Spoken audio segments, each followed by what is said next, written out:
Good morning everybody, it's Joanna here. It's Tuesday the 24th of March and this is the first of my video blogs. I'll attempt to do one of these once a week hopefully. I'm sure they'll look a lot better than the first one as I work my way through these. But really the purpose of them was just to keep in touch with you all and let you know some of the key updates as and when they happen. I appreciate that some of you like to keep in touch in different ways. If required, depending on what the information is, I'll email as well, and obviously there'll be a number of meetings that are going on as well.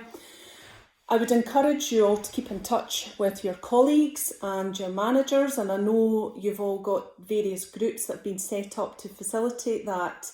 I know that it's not the same as face-to-face contact when you're in college, but it's contact and we need to just try and find a way to communicate effectively using these virtual forms of meeting up.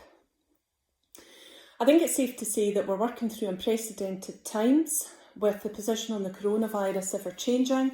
We obviously had announcements last night from the Prime Minister and the First Minister of Scotland, and I know that people will be feeling you'll all be running through a different range of emotions in relation to that. It's very difficult. It's difficult on us all, it's difficult on our families. Some of you will have had to isolate from your families. Some of you will have people who have underlying health issues. All of this presents a challenge to us, but we need to find a way of working through this, and we also need to make sure that we're keeping ourselves safe and our families and those we love safe as well. The position with regards to what we've been doing over the last couple of weeks is to get the college to a position where we could maintain educational continuity, and a whole host of work has gone into making sure that our students are able to continue with their studies and also that the college can be run remotely. And I would like to thank everybody who has made that possible. There has been a monumental effort that has gone into that and continues to do so.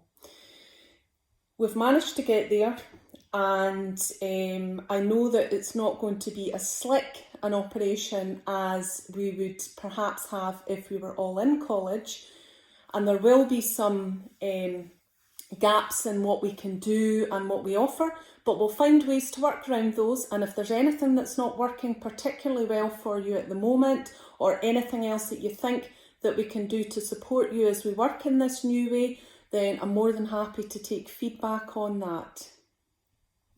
I'm also aware that some of you are juggling lots of different priorities when you're working in the house, and for some of you, you'll also be having to look after children who are not at school as well, and make sure that they're in a routine.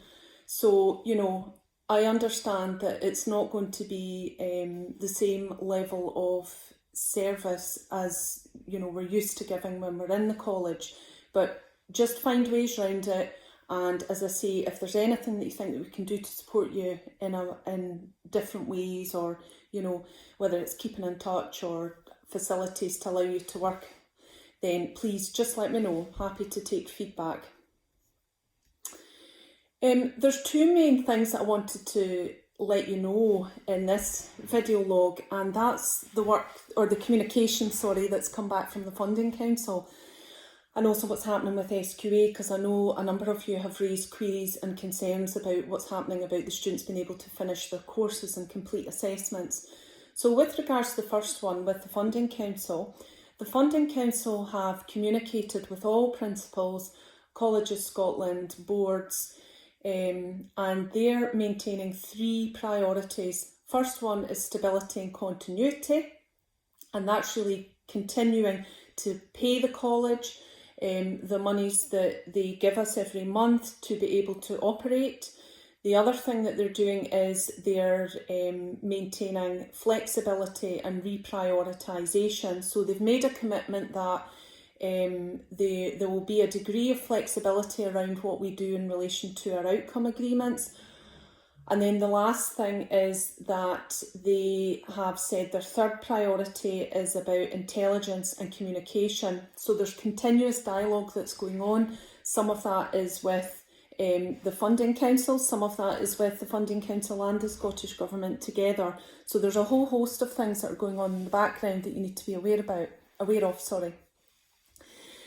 With regards to the SQA, the SQA is, there's an ongoing dialogue at the moment with SQA about how we manage to certificate our students and how we're able to provide evidence that they are going to achieve their qualification.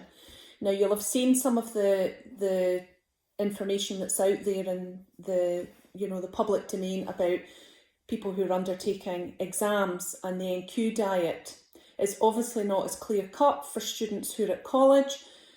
I'm pleased to report that Douglas Dixon is part of the group that's coming up with the solution, or working with SQA, I should say, on that solution and what that looks like. And there's a series of meetings this week, and hopefully in the not too distant future I'll be able to share with you what the outcome of that has been. But please be assured that there is a lot of work going on in the background, and because of the scale of this challenge, it's not something that can be resolved in a matter of days. It's going to take probably a week or two to try and get to the bottom of that. So the main things I want to say to you there is we're continuing to get support from the Funding Council.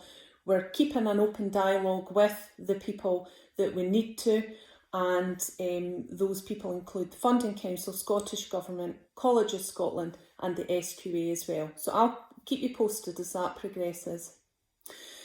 Last thing I wanted to say to you then was that I hope in the middle of all these changes that you're having to make, you're making sure that you're looking after your mental health and well-being. It's important that you keep yourself in a routine, and it's also important that you take exercise where possible as well. I appreciate we've now got limits put on that. So whether you're getting out in the fresh air or you're spending time watching lots of series on Netflix or DIY, whatever it is, make sure that you're doing something that makes you happy and also gives you an opportunity to take some time away from the routine of work or childcare or whatever it is that you're having to juggle at the moment. Okay, so that's everything from me. I will hope to do one for you next week as well, and happy to take feedback whether you think this is useful or not useful, or if you want it longer, shorter, whatever. Okay, have a good day. Bye for now.